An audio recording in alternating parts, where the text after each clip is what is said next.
Hello दोस्तों, आप सभी का हमारे यूट्यूब चैनल डीके पाठशाला में स्वागत है। दोस्तों, जैसा कि पता होगा आपको, जो आपका यूपी पीसीएस का एग्ज़ाम होने वाला है प्री 2023 का, वो आपका 14 मई को होने वाला है। 14 मई को, यानी कि अगर देखा जाए तो आज आपका 14 जनवरी हो गया है, यानी लगभग 4 महीने का समय आपके पास बचा हुआ है। तो इस वीडियो में बात करने वाले हैं कि बचे हुए समय में किस तरह से आपको तैयारी करनी है, जिससे कि दोस्तों कम से कम प्री आपका नहीं रुकना चाहिए। ठीक है। अब देखिए दोस्तों, ये तो बात होगी आपकी इसकी, और पता होगा जो मेंस एग्जाम होने वाला है वो आपका 23 सितंबर से होने वाला है। यानी कि अगर देखा जाए तो लगभग आपका 4 महीने से अधिक समय आपको मिल रहा है मेंस एग्जाम के लिए भी। ठीक है। तो इसमें बात करने वाले कैसे तैयारी करनी है प्री की। और उससे पहले दोस्तों मैं आपको बता दूं, अगर दोस्तों मैं अपनी बात करूं, देखिए मैंने यूपी पीसीएस की अगर बात की जाए तो जो प्री एग्जाम है वो आपका 3 बार क्वालिफाई किया हुआ है, लेकिन मेंस मैंने 2 बार दिया है। जैसे मैं पहले आपको बता चुका हूँ कि 2022 में मैं जो मेंस एग्जाम नहीं दे पाया था कुछ परसेंटेज की वजह से। जैसे कि मैंने आपको बताया था कि जो मेरा बेबी था वो आपका 2 महीने लगभग हॉस्पिटल में था, 47 डेज। ठीक है। जिस वजह से मैं इतना तो मैं तैयारी हो पाई थी और मैं भी साथ में हॉस्पिटल में ही था, तो इस वजह से आपका मेंस एग्जाम नहीं दे पाया। अब देखिए दोस्तों, जो देखिए जो मेरी रणनीति होती है वो मेंस की होती है प्री की, कि जो आपका प्री एग्जाम के लगभग 1.5 से 2 महीने पहले केवल मैं प्री की तैयारी करता हूँ। ठीक है। और बाकी जो समय है उसमें आपका मेंस की तैयारी करती है। देखिए मेंस के साथ आपका लगभग 80-90% तो तैयारी आपकी हो जाती है प्री की। ठीक है। अब देखिए जो इस बच्चे को, जो स्टूडेंट इस वीडियो को देख रहे हैं, वो 3 टाइप के स्टूडेंट होंगे। कौन कौन से, देखिए सबसे पहले होंगे कि जो प्री एग्जाम है वो फर्स्ट टाइम देने वाले हैं।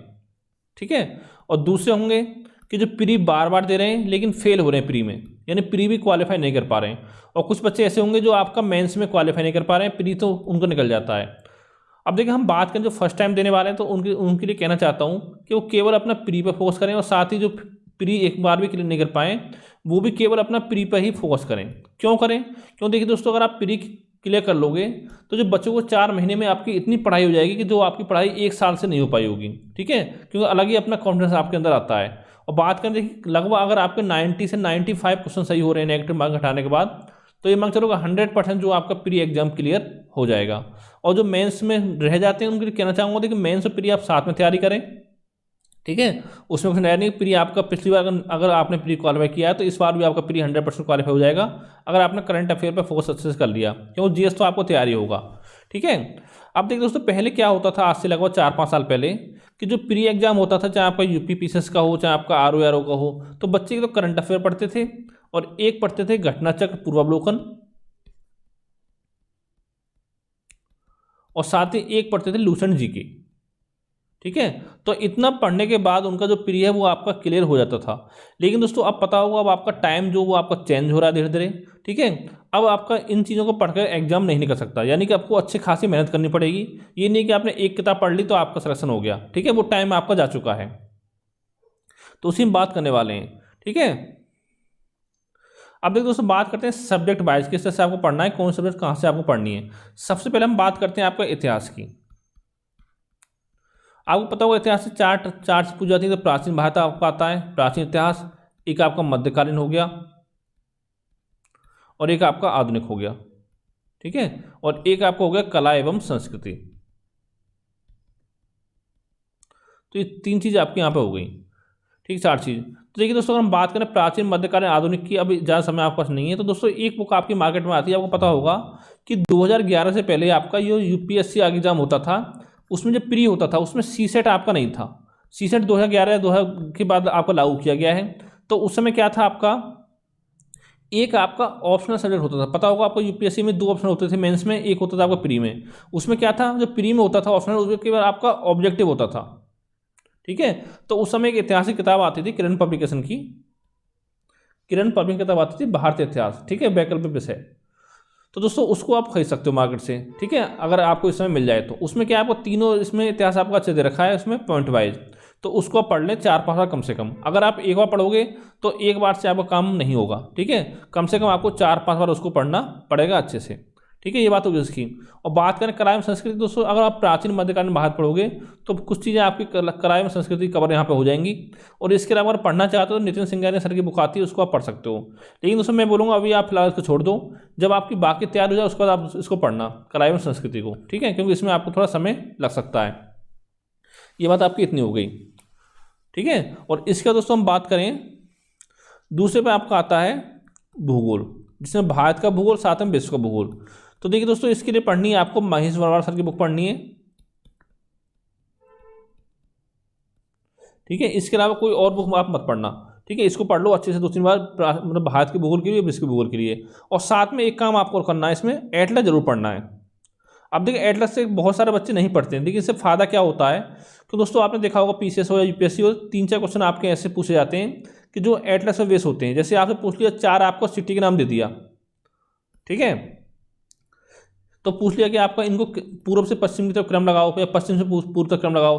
अगर आपको मैप नहीं आता तो इनको आप नहीं कर पाओगे, ठीक है। जैसे मान लो एक स्टेट आपका यूपी दे दिया शहर, और एक आपको दे दिया राजस्थान का, एक दे दिया मध्य प्रदेश का, ठीक है। इस तरह से आपको देते हैं, तो इसमें आप कर सकते हो, ठीक है। और साथ ही देखिए क्वेश्चन जैसे पर्वत श्रेणी वगैरह पूछ ली कि उसका उत्तर से दक्षिण क्रम लगाओ, तो वो आप मैप से ही कर सकते हो, ठीक है।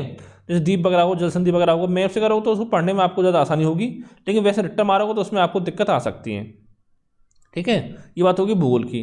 फिर दोस्तों तीसरे नंबर पर आपका आता है राज व्यवस्था, इंडियन, यानी भारतीय राज व्यवस्था, यानी कि इंडियन पॉलिटी। अब देखिए इसके लिए आपको कैसे तैयार करना है उसके बारे में बात करते हैं। यहाँ पर देखिए दोस्तों, राज व्यवस्था की अगर बात की जाए तो यहाँ पर दोस्तों सबसे बेहतरीन जो बुक मार्केट में आती है वो आती है एम लक्ष्मीकांत की, ठीक है। अगर आप यूपीएससी की तैयारी करो तो एम लक्ष्मीकांत बुक को पढ़ें। अगर आप यूपीएससी की तैयारी नहीं कर रहे हो तो दोस्तों लक्ष्मीकांत को चाहे तो छोड़ सकते हैं, लेकिन इसी से आप पढ़ सकते हो परीक्षा वाणी, ठीक है। परीक्षा वाणी आप बुक आप पढ़ सकते हो, लेकिन अगर आप तैयारी कर यूपीएससी की तो इसको पढ़ें एम लक्ष्मीकांत को, फिर आप परीक्षा वाणी ना पढ़ें, ठीक है। ये तो इतनी बात आपकी हो गई। और इसका दोस्तों हम बात करें आपका, फिर आपका आता अर्थव्यवस्था। तो ये कैसे आपको पढ़नी है इसके बारे में बताते हैं आपको, ठीक है। अर्थव्यवस्था की बात की जाए कि दोस्तों वैसे तो रमेश सिंह बुक आती है, लेकिन इतना समय आपके पास नहीं है कि आप रमेश सिंह पढ़ो, ठीक है।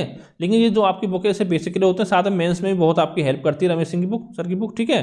और इसको नहीं पढ़ना चाहते तो कोई बात नहीं, आप पढ़ सकते हो। पीडी का यानी पृथ्वी दर्पण की बुक आती है आपकी, अर्थव्यवस्था एक्स्ट्रा एडिशन आता है उसका, अतिरिक्तांक,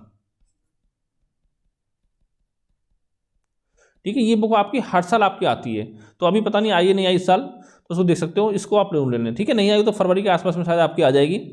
और साथ में आपको करंट अफेयर जरूर कवर करना है आपको अर्थव्यवस्था के लिए, जैसे कि आपका डाटा हो गया, कृषि समय डाटा हो गया, ठीक है। जैसे गेहूं के उत्पादन में टॉप 3 राज्य कौन से हैं या टॉप 3 देश कौन से हैं, और साथ ही खनिज का डाटा आपका हो गया, ये बहुत इंपॉर्टेंट है आपके लिए। और साथ ही आपका बजट हो गया, यूपी सरकार का भी और साथ में केंद्र सरकार का भी, ठीक है, जो कि आपका आने वाला है। और इसके बाद दोस्तों आपकी होगी आर्थिक समीक्षा। तो इन सब चीज़ों को आपको अच्छे से पढ़ना है,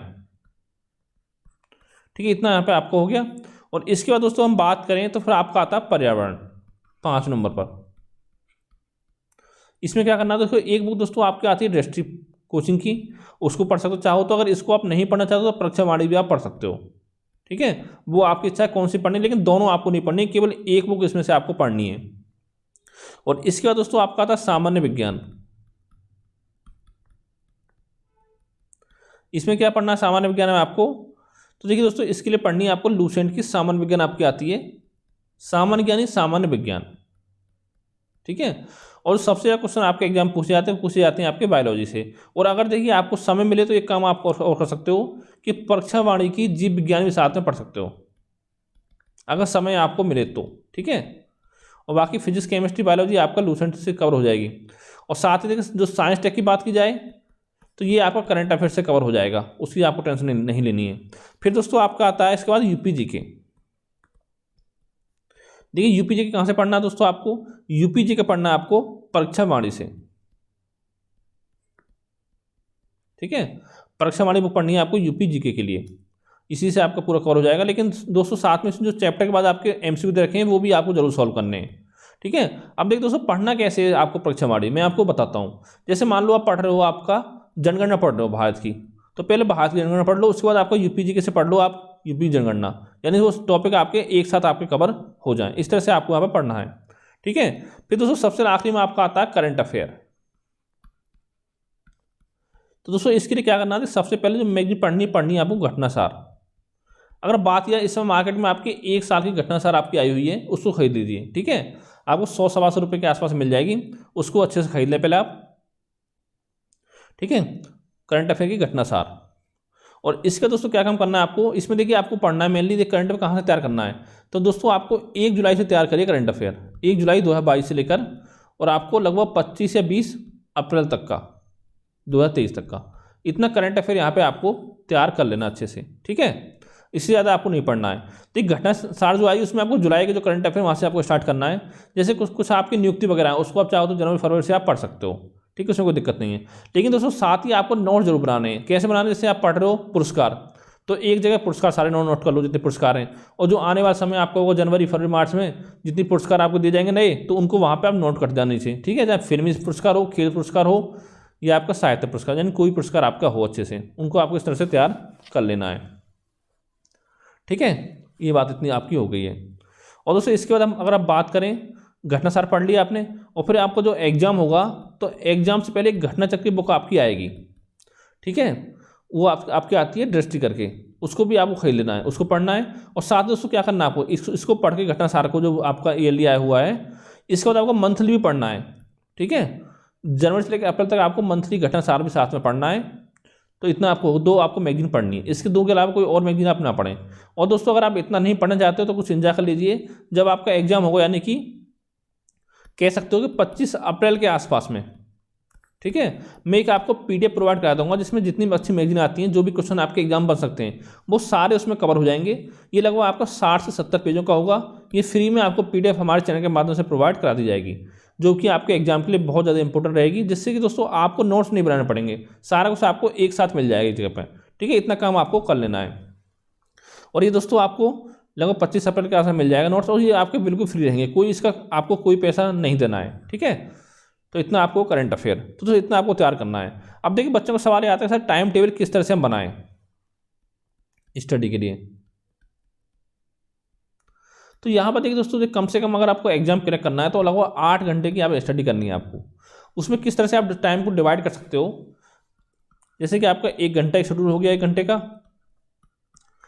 दूसरा शेड्यूल आपका हो गया 1 घंटे का, तीसरा आपका हो गया 1.5 घंटे का, चौथा आपका हो गया 1.5 घंटे का,